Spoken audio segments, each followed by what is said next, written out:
Good afternoon. Thank you all for joining us on our very first webinar for 2021 for our Sustainable Table webinar series offered to you by the Campus Food Security Initiative at UTRGV.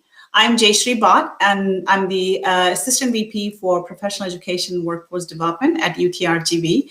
And it's our pleasure to bring to you these webinar series that we hope will be attended by a large community of our RGV community, including our university campus community as well.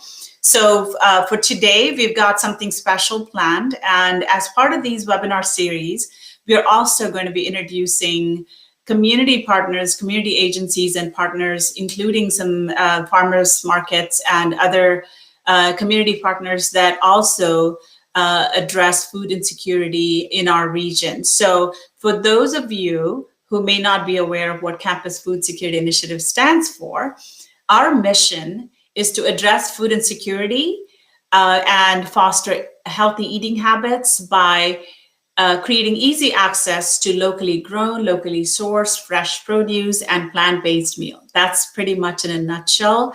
So through these webinar series, we plan to introduce our community to the easy way of incorporating plant-based meals in your diet and kind of work with us to move towards a healthy lifestyle as well. The beauty of this initiative on our campus at UTRGV is that this is a student-centered and student-driven initiative. What it means is that you are going to be seeing demonstrations of food preparation, shown to you by our student employees that are guided by Ms. Eva Paschal, our culinary education specialist. And today, for today's webinar, we're also joined by Sandra Villegas from the Food Bank of RGV, who will also be sharing information about what Food Bank of RGV does for our community to address food insecurity. So at this point, I'd like to get started by introducing Ms. Eva Paschal.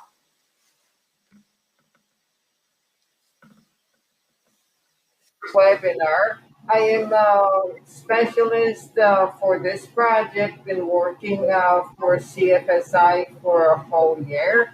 We went through major changes due to a world pandemic, and we have a wonderful team of very talented students that gonna be doing the presentations. Welcome and enjoy. Hi guys, my name is Jessica. We're here today to show you guys a couple of tricks in the kitchen and how to make a great zucchini salad. All right, hello guys, my name is Jose. I am majoring in civil engineering, and today's topic is going to be kitchen tips and tricks, and helping with that is going to be Francis. Hello everybody, I'm Francis. I'm a sophomore here at UTRGV, and I'm going to be helping with the tips. So What's your favorite tip? Let's see, my favorite tip, I think my favorite tip is when you have to, like, it kind of smells sometimes after you wash it.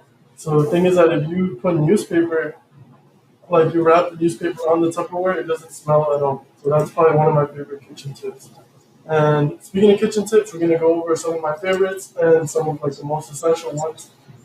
And number one is washing your hands. Yeah, so this is the most important tip. You want to make sure you have really clean hands.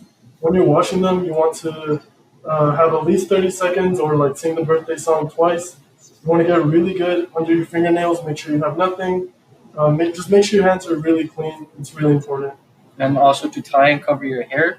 So this is if you have really long hair or just big hair like me, you want to have it away from your face. You don't want to get it in your food, and especially if you're cooking for other people.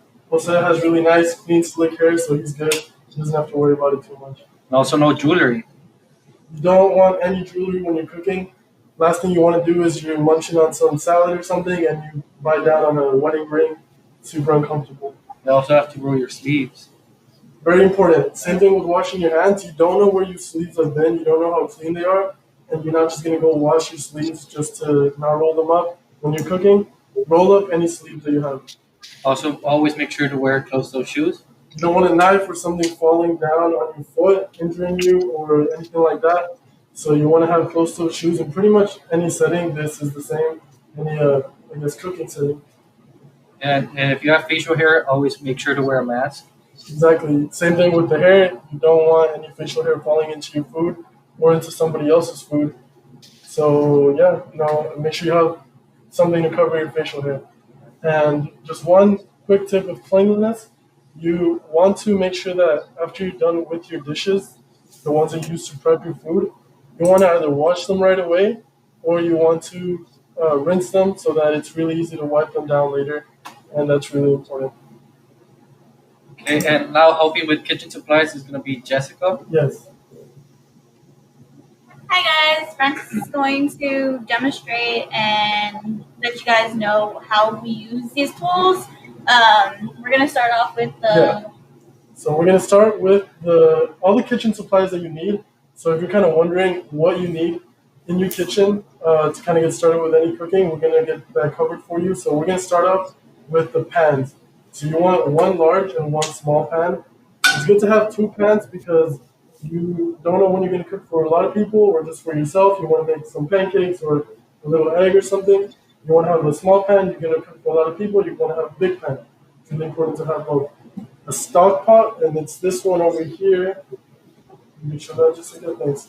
So a stock pot is really important when you're cooking like soup or you're heating up water, anything like that. Very important to have. It's one of the most essential things in the kitchen. Next thing is the mixing bowls. Anybody that is in a baking setting is going to tell you you're going to want multiple bowls because you have multiple mixtures. It's really good to have more than one bowl, and it's really important to have big ones and small ones or different variations of whatever it is you're making. And next thing is you want to have a large spoon. So we have this one right here. This is really versatile. If you don't have a whisk, you can use this one to scoop things, to whisk things. We happen to have a whisk, but if you don't have one, it really comes in handy.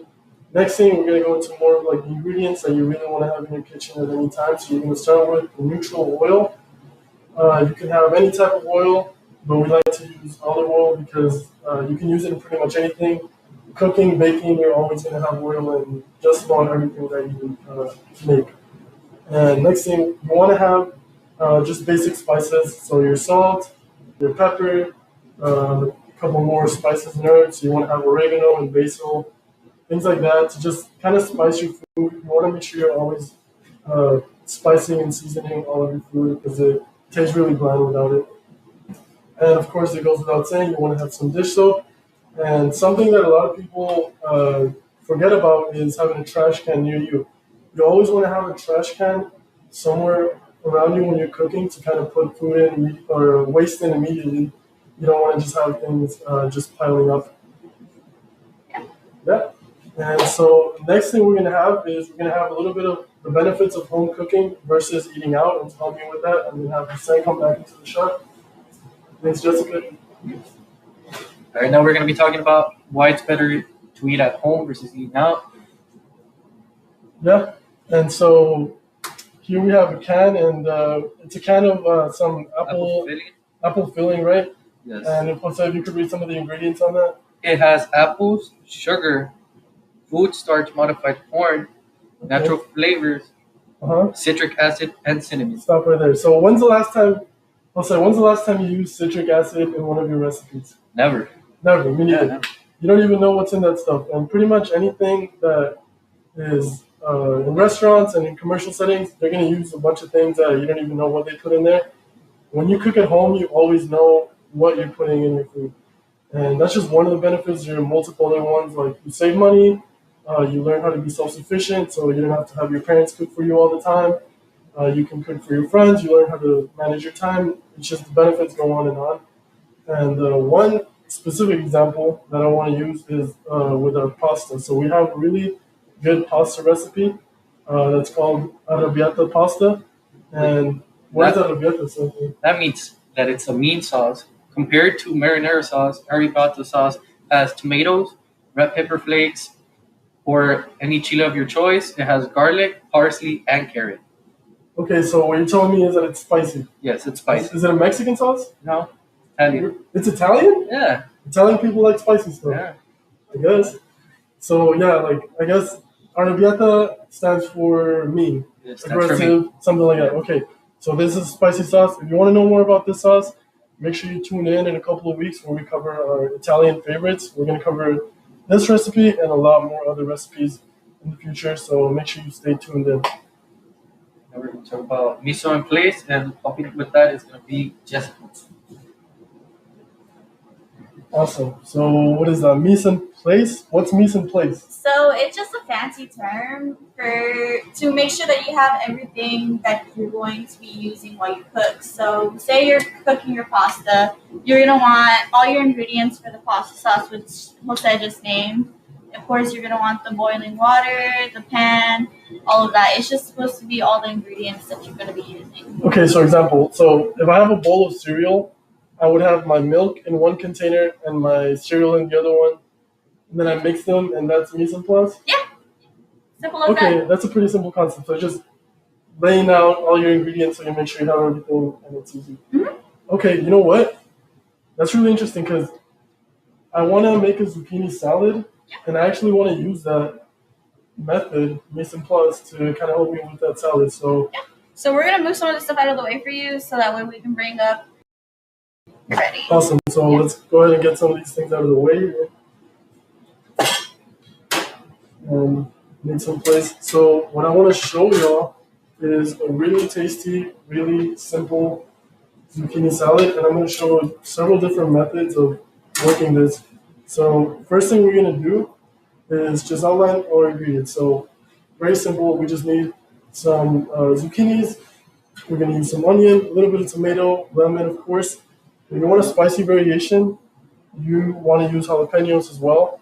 But just to keep it mild, we're not going to use jalapenos right now.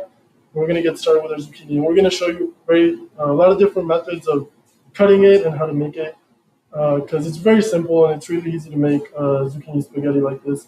So we're going to go ahead and start with our zucchini. And you want to make sure you wash all of your vegetables and fruits before you use them. So we're going to get started here. And we have our paring knife and we have our chef knife.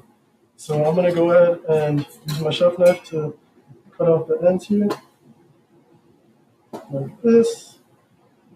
Cool. So our first method is with a peeler. And we have two different types of peelers right here. We're going to use the one that pretty much everybody has, if I can get a shot of that. So this is a pretty standard peeler. And I'm just going to start like this. And I think my favorite part about using zucchinis to make spaghetti is that as you get deeper and deeper into the zucchini, the color changes. So by the time that you get all the way to the other side, you have all these different colors and shades of green, and it just looks super attractive. And it's so low effort. Like, if you want to surprise somebody, you just show them this, like, oh, look at this spaghetti I made. And it's super easy to make. Like, look how easy and effortlessly I'm just going through this zucchini. Do you have any safety tips of using the? So this is probably my favorite method. It's pretty safe already, and you just want to make sure that pretty much with anything, you cut away from you and you use it away from you because you don't want to just accidentally skid it off and peel off half of the thumb. Yeah. So now that we have that, we have our zucchini, and we're going to grab our chef knife again and just kind of chop these. And another thing is when you're making this, you want to have just thick slices like this. You can. It's kind of like pasta. There's a million different pasta variations, but I want to go for kind of the noodly texture. It's kind of thin, so I'm going to cut. Awesome. There you go. So we have this, and could I get one of those bowls to put this in? Awesome.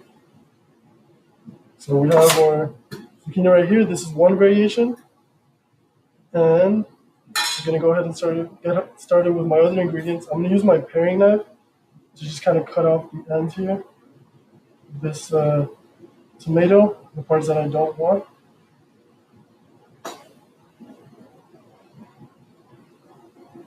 Awesome. And I'm not gonna use too much tomato. I'm just gonna make a small salad.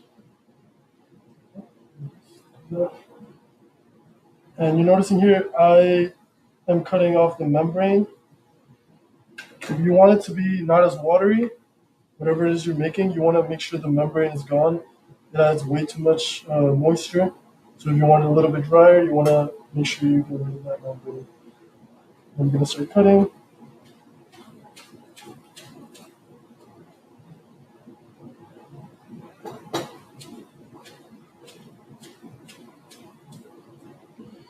I like that technique that you use. Yeah, it's really easy to master, and it's just start right here and then just kind of like pivot like that. If you're not too confident, you can always put your other hand right here, and it's also really safe.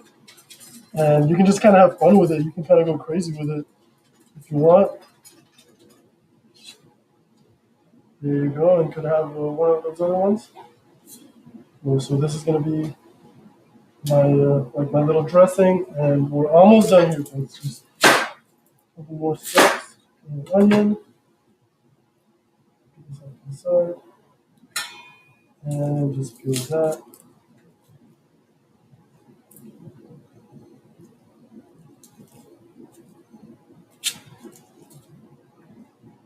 Have you ever had zucchini pasta? I have not. Really? I have not. That's interesting. I usually stay away from zucchini. What? I know it's supposed to be really good. No way. But cucumbers. I think I like cucumbers. Okay, I understand that, but when you're looking for a pasta alternative, you can't be sleeping on this one. This I'll one is probably try it when you're done with it. awesome. That's good to hear. So any tips to not cry when you're cutting an onion? Okay. That? How to not cry when you're cutting an onion. Do not breathe through your nose. Breathe through your mouth. If you breathe through your mouth before you start cutting, you'll always be fine. You're never gonna cry. The thing is that people remember that they have to breathe through their mouth halfway through, and so they're like, "Oh no, it doesn't work. I cried anyways." You just have to remember. At no point cutting an onion should you breathe through your nose. Don't do it. Trust me, it works. I've been doing this a long time. I always watch cartoons. You always see people crying when they're cutting onions. That's why people are putting the little clotheslines on their nose. The little the wood thingies. Yeah. I don't know what they're called. I know what you're talking about. Yeah, they put those in their nose because it stops them from breathing through their nose, and it works. I know at the old restaurant I used to work at, yeah, you would just see the chefs crying because I guess they didn't follow that rule. Yep, it's that simple. A little bit of lemon. So what are you using the lemon for? The lemon's just an overall seasoning. It adds zest. You can use lemon for anything. You should use lemon for pretty much anything. It adds a little bit of flavor. It kind of prepares your food. And a lot of times it just makes the food so much better. So I'm going to take out the seeds here. So we don't have any of that stuff. I'm just going to sprinkle some in here. Like that. And so we have our zucchini or lemon or tomato or onion spices. Could you pass me the red pepper? You're gonna use, depending on how spicy you want it, how flavorful, you wanna add a little bit like that. That smells really good. Oh yeah, it does. And like you smell the lemon, it just smells amazing. Could you pass me the oil actually? Yeah. Awesome. So like what's the oil for? The oil just adds flavor. So the oil, it's pretty much just fat. And I know that sounds bad, but oil is usually unsaturated fat, which is good for you. Saturated fat is the one that you want to stay away from. So this is really good, and it adds a little bit of flavor as well. So we're just gonna add a little bit like that, about a teaspoon or so. Awesome. So Now we're gonna mix our ingredients. And just, this is for presentation purposes, I'm going slow, but you can make this very, very fast if you wanted to, or you're short on time. And last thing, we're almost forgetting our salt. Could you pass me that, please? Awesome. So we're gonna just add a little bit of salt. And in a setting where you're cooking for yourself, you're cooking at home, it's okay to use your hands. So I'm gonna go ahead and do that. I'm just gonna use my hands to mix it a little bit.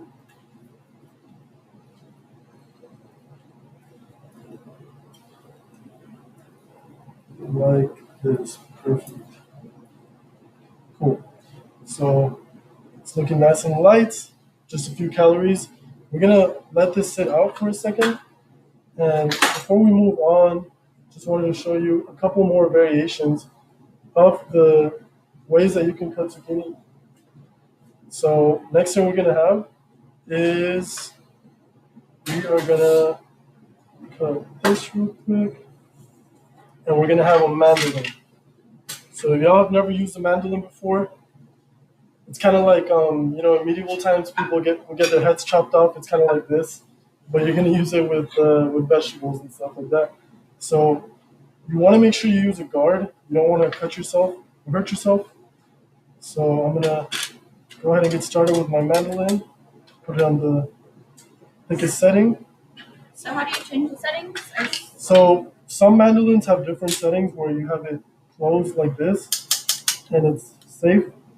And then once you open it up, it's like the thinnest one, and the further you go from the safe setting, it's thicker. So I'm just gonna have it on the thickest setting for now. So I'm gonna put my zucchini right there, and the guard is gonna have these little spikes that you use to stab whatever it is you're cutting. And let me see that. So we're gonna make a couple more of those. You can go as fast or as slow as you want. You have a guard, so you're completely safe. It's really fun. You just do this, and this is already, yeah. So this is another method, and as you can see, we have this. And if you want the exact same result, you can just stack them up and chop them like I did. That's one method. And our next method, we have our food processor. So not everybody has a food processor, but it's really, really helpful in making just about anything. I've made cookies in the food processor. I've made desserts, salads, just like a bunch of things, and it's really easy to make it. So the food processor, it has a bunch of different settings, but the one that we're going to use is actually going to be a blade. So we're going to put it in there. Just put it in there like that. And we're going to close this part, the guard out, make sure that it's nice and locked, and make sure that it turns on. Awesome. So we're going to put our zucchini in there.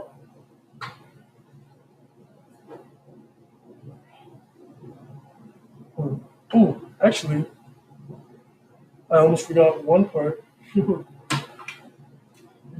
don't want to have two blades in there. My mistake. I'm going to go ahead and take this blade out. There you go. And this is probably like the safest method. There's absolutely no way that you can hurt yourself or cut yourself.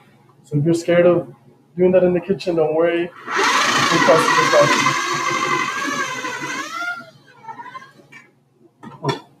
That's cool. Yeah, and it's really fast. Like if you're cooking for a lot of people, like a lot, you want to use this. It's just the fastest method. You don't have to worry about doing stuff with your hand.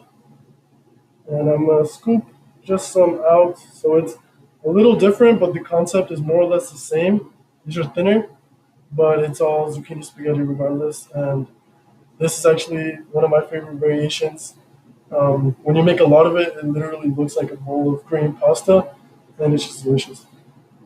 So, I know I have a fruit processor at home. I have never used it. really? No, you have to never use knew it. how Like, to use it. it's so fun to use it, and it's so convenient to use it as well. And so, okay, so we have our three different methods, and we have some things prepared for y'all. So right here we have just different plates, different variations to show. You could get this. So this is our zucchini pasta and some jalapeno. Just a nice little decoration on the side. It looks really, really tasty. And it's flavored completely and all that. So this is ready to eat right here. And then we have our other variation with some black olives and some lettuce and some spinach leaves as well, which is really tasty. It's a little bit different flavor, but still use zucchini. So there you go. That's two different variations that we got right there. Awesome. So yeah, just to remind y'all, we do have our sessions every Tuesday and Fridays. So please tune in next time if you want to know more or want to know about a different recipe. So next session, what are we going to have, Jessica? We're going to have fresh, healthy snacks. So I know you guys always go to basics, the easy stuff that you can pick at, so cookies and stuff. So we're going to show you different ways how to eat healthier, so that way we can replace those unhealthy meals. Yeah, awesome. And if we could get Jose in the shot. Awesome. So we really appreciate everybody coming, and we're so thankful for everybody that tuned in. We hope you learned a little bit. We learned a lot. I don't know if y'all learned anything or if you'd like to share something. I learned about the food processor. I didn't know how to use it either. Exactly. And I learned about Mise en Place, so that's really, really interesting. And like all the different techniques that you're able to incorporate into this. You use your knives, you use a food processor, you use the The mandolin. mandolin. Yeah. Mandolin. Kind of like There you Mandalorian. go. Yeah, that's what I was saying, Yeah. Mandalorian. I'm like Baby Yoda. Exactly. All right. If there's any questions that you guys have to ask us, feel free to type them in, and we'll try to answer it. Awesome. So we answer questions now.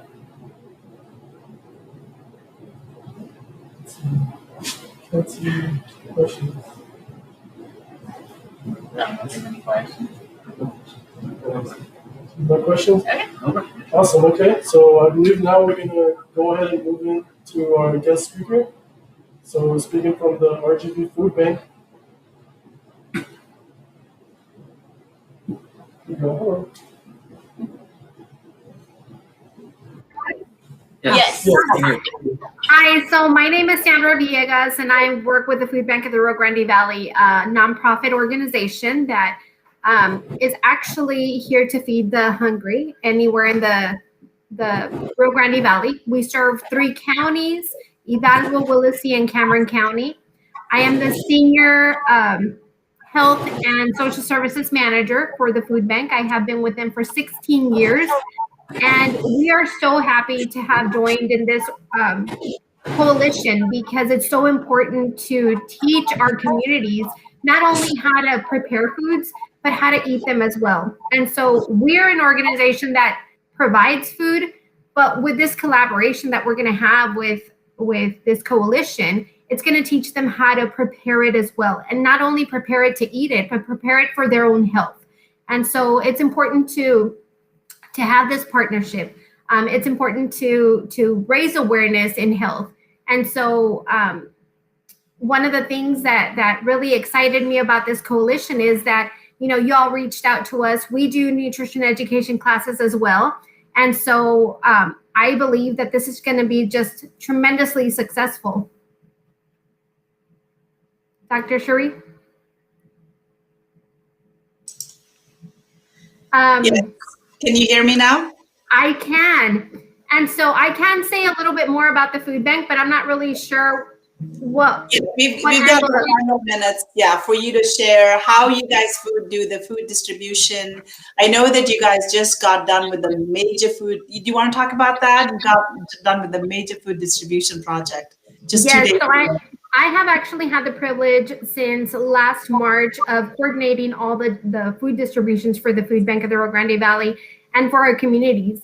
On a weekly basis at the food bank, I serve over 700 families. This is on a weekly basis every Wednesday, 7 to 10 a.m. All we require is that you bring an ID and tell us how many adults and children are in your home. For the mass distributions that we've had, we serve over 3,500 families. And so this past Wednesday, it's a lot of work. We start working at 4:45 in the morning, but just knowing that we are doing this service for our community and avoiding for them to go hungry is so satisfactory at the end of the day. So I wouldn't be at the food bank if I don't love what I do. And so every single day is so gratifying. Coming from a poverty background myself, it is very important to teach our children and our community that there is organizations and resources out in the community available to help them. And so raising these kinds of awareness, giving the resources, will avoid for them to go hungry. And having these kinds of classes like the ones that you have, which are, I love them. Not only that, but the plain fact that you touched on all the food safety was amazing. That is so important. So many people are so hungry that they don't think of who's handled all these cans before. Even if it's at the grocery store, we don't think of it, but we don't go home and we don't wash off those cans, you know? And so those are the things that really caught my eye firsthand. And so I really, really hands down say that you all are doing a great job. And this partnership that we're going to have is just going to be totally amazing. Working together is going to be such a privilege.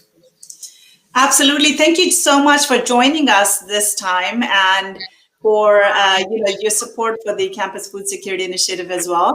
I want to take a moment to really applaud the three students that joined us today and talked about the food safety, the best way to cut a vegetable, and the different ways that you can actually arrive at the same result in the kitchen. Lovely job, great job, guys. And I love the conversation as well. So we are looking forward to doing more of these webinars and having a lot more community partners join us as well. It's open to the public, free. Tuesday sessions will be in the evening at 5:30 and Fridays will be at 12:30. We've got 7 more sessions coming up and we want to encourage people to join us. And we also have something cool. We're keeping track of the people who are attending all of our sessions, and everyone who attends all of our sessions, we might make an exception in this case and maybe start counting from the next session. But anyone who attends all of our sessions starting from Tuesday sessions will be entered into a drawing, and we'll pick 3 names, and the winners will actually get a special gift package put together by our very own CFSI kitchen team. And you saw how nicely presented the food are, and we're looking forward to doing that as well. So tell your family and friends, co-workers, everyone that can join us. We're trying different type of time frame just to make sure that we accommodate people, that might be available at different times. So Tuesday will be in the afternoons and Fridays will be at 12:30. If you visit our utrgv.edu/PEWD/CFSI, which is Campus Food Security Initiative, you will be able to see all of the upcoming sessions. Every session will have a community partner as a special guest, like we had Food Bank of RGV this time. We'll talk about what they're doing to address food insecurity in our area. It's not enough for us to address food insecurity. We want to really move people in the direction of changing their lifestyle and incorporating more and more plant-based food in their diet as well. And that's what our CFSI kitchen team is here to do, to show people how easy it is to kind of make that shift in their lifestyle as well. So we're looking forward to connecting with the community twice a week from this point on. And Sandra, do you have any last minute, any thoughts that you wanted to share? I actually wanted you to share a little bit about your background as well, your journey and how you got into this role. I would love to hear that. So my background actually started with dental hygiene. And so I am a dental hygienist. I'm a licensed dental hygienist. And it just interested me at how many children were getting so many cavities. And so remember that nutrition and dental health go hand in hand. And so I got into public health and I just continued my education in that, got my master's in public health. And once I started with a food bank, it was just so eye-opening because you hear about people being hungry. And I grew up, even though we were more in the poverty section, but I never grew up hungry. My parents always provided. And if they got food stamps or whatever it is that they got, we were always provided with food. Working at the food bank, we have seen so many people, even with food stamps, not have enough for the end of the month. And so this is where our partner agencies come into play as well. We have over 275 partner agencies in all 3 counties. These partner agencies, what they do is they have a zoned area. This zoned area, they distribute food amongst those community members that are in most need. We have emergency bases as well at the food bank. I also run several other programs for diabetics and dialysis clients. I have a program called Adopt a Family. If you're in need and you have not been able to qualify for any other program, this Adopt a Family program is through our food bank. It is sponsored by different funders, and they adopt your family, and you receive, depending on the amount of family members that you have, you receive 45 pounds per family member. And this is for 3 months. If we keep the funding, it keeps on and you keep on for the rest of the year. So this is also very important. Not only is the food bank an organization that helps with food, but we also need volunteers, especially during our distributions. We also need donors, because remember, we are a nonprofit and we live off of these sponsors and donors. But most importantly, we need people to raise awareness of what the food bank does. We are here to help the community. We are here to provide healthy foods. We're in the process of also transitioning our food bank into a healthy food bank, because even though we have all these foods at the food bank, we also need to realize that decreasing the sugar is very important. Decreasing the fat in our foods is very important as well. Decreasing the salt. You know, who needs salt? We have all these other kinds of herbs and spices that can give all this flavor to the food that we actually need. You know, cutting some of all of that out, all the bad stuff out in our foods will actually improve our lifestyle, because we don't want to be on a diet forever. We want to have a lifestyle change that's going to last for the rest of our life. And so this is where this partnership is going to be so great, because you have the food demonstrations, you have the kitchen tips, we have nutrition education as well, but we also provide the food. And so if we can work together and have these kinds of food items maybe demonstrated within your kitchen, it's going to be such a great accomplishment that we will do for our communities. I could not agree more. And I know that you also have a wonderful community garden in the back of the building as well. So our goal through the Campus Food Security Initiative is not only to address food insecurity, but we want to do it by introducing people to the locally grown, locally sourced fresh produce. There are so many farmers in the area that we want to connect the public to, but also work with Food Bank of RGV to kind of, you know, when people get that food through their front door, I want them to know they can invest in their life, in their healthy lifestyle by cooking it the right way, by using it the right way. So that's where our team will come in.